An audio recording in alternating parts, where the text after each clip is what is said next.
Admiral Richardson, Mr. Pendleton said he doesn't know what caused these accidents. After the two reports come out, do you think we'll have a better idea, and Mr. Pendleton will be? We'll be crystal clear on that, sir. Okay, and when can we expect these reports? The comprehensive review, I put a 60-day tether on that. That's 60 days from today. 60 days. It should complete in mid-October, mid to late October. Okay. Secretary's strategic review will complete nominally 30 days after that.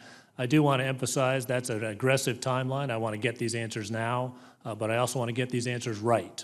And so we'll evaluate to make sure that we're doing a complete assessment and not just rushing to a partial assessment. Okay. Now you mentioned leadership, and particularly at the command level.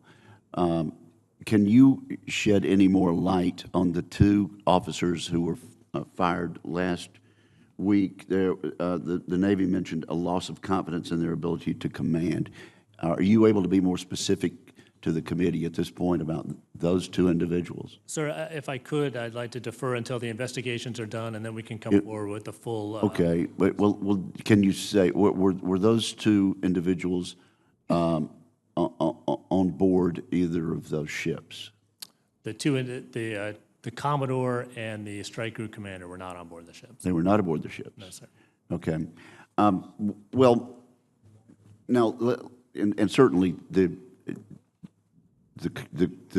chairman is correct, and witnesses are correct about sequestration, and my commendation to Senator Cotton for trying to solve this issue, and I want to be his teammate on that.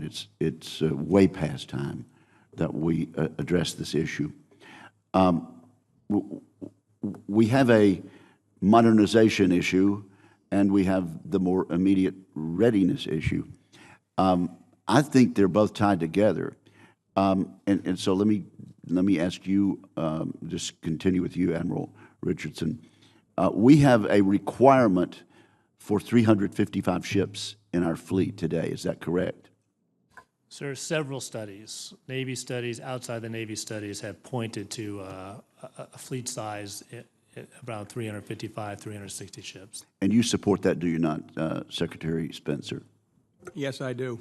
And then, Admiral, it's a fact that we're now asking 276 ships to answer the requirement that a minimum of 355 ships would take. This is the math behind the fact that we can only source about 40% of the world demand right now. And so, to the extent we're asking fewer ships to do a larger amount of work, and to the extent that we've reduced our fleet size by 20% since 9/11. It is a fact that the Navy is busier than ever, and that's got to affect readiness as well as the longer-term modernization issue. Is that not correct? Sir, we are maintaining essentially the same level of forward presence with that 20% smaller fleet. That has resulted in some exceedingly long deployment lengths, as Chairman McCain pointed out. We've corrected that back down to about 7 months as a sustainable length. But our ships have been run hard. They are spending more time in maintenance, and that pressurizes the operational time. Having said that, again, I bring it back to the fundamental importance of command here, to monitor the readiness of your ships, your aircraft, your submarines, and to report when those... Well, I appreciate your acknowledgement of that.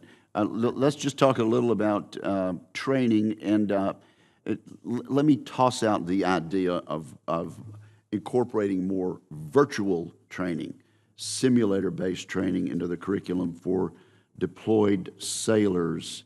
Are you considering incorporating more of this high-tech, high-fidelity and simulators into regular training as a way to address that issue? Sir, we've been on that path for some time, and I'd love to take you around and show you some of the advanced simulators that we use both ashore and at sea to keep our skills. So where we need to be on that?